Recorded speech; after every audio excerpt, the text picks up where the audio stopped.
지금 기울어지기 아마한테 그 참여 없다고요. CM기 거문일 의바와 봉광진 버사미안나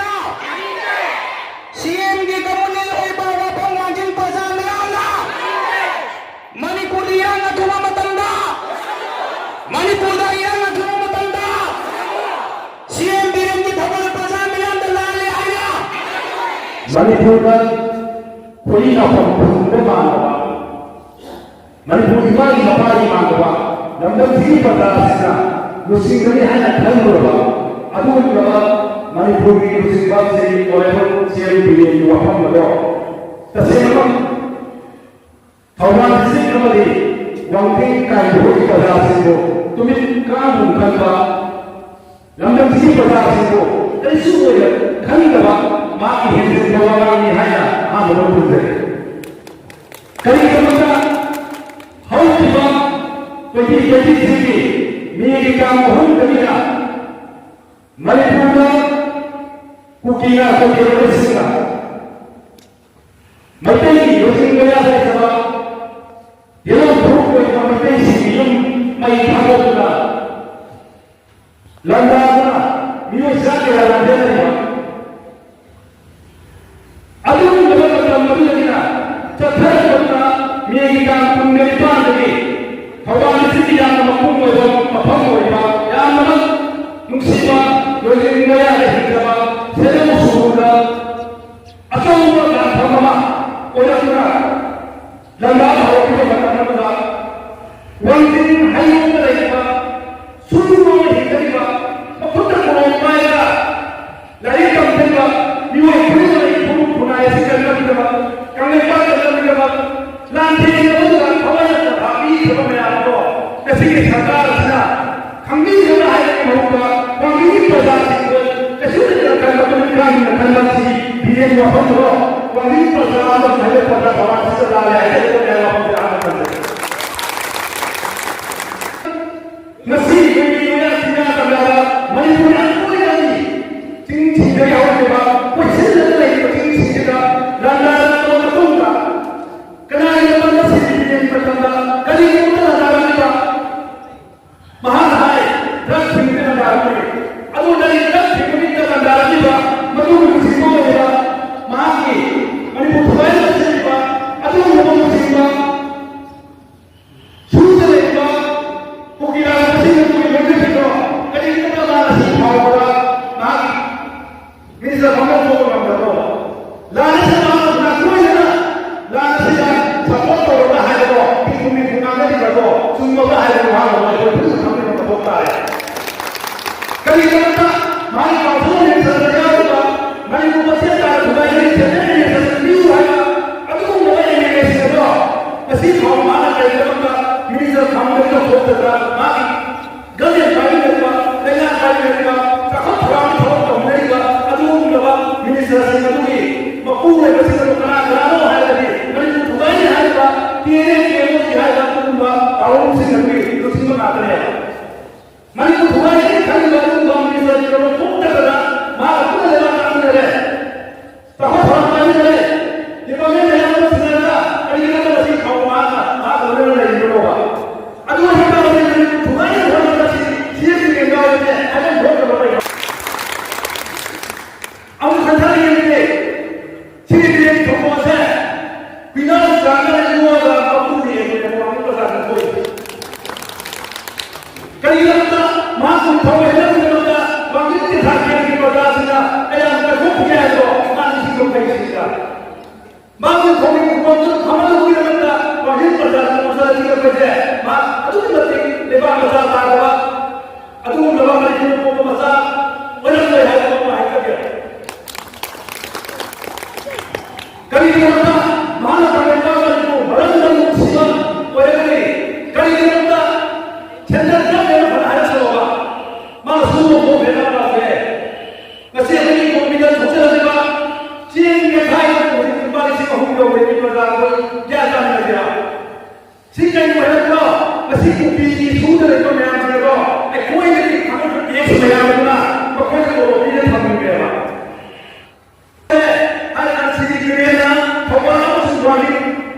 Hey, you got the easier to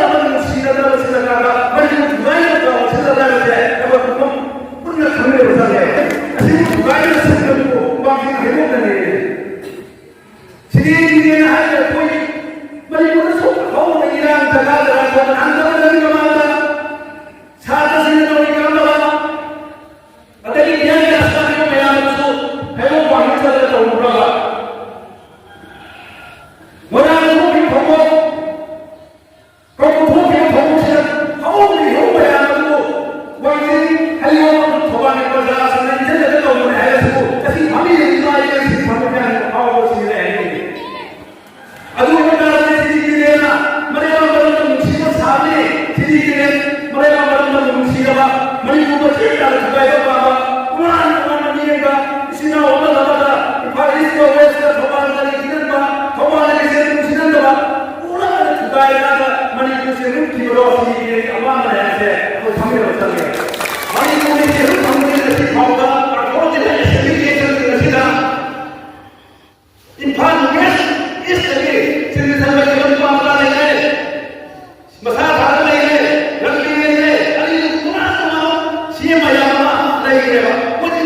hello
September 2024 की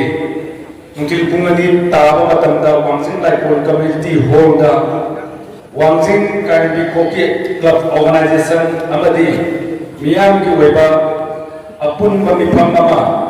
Apun Ba Wangsin Karbi Ko Apun Ba Imal Nasimbi Tuna Pangkoki Mipam Sida Miyam na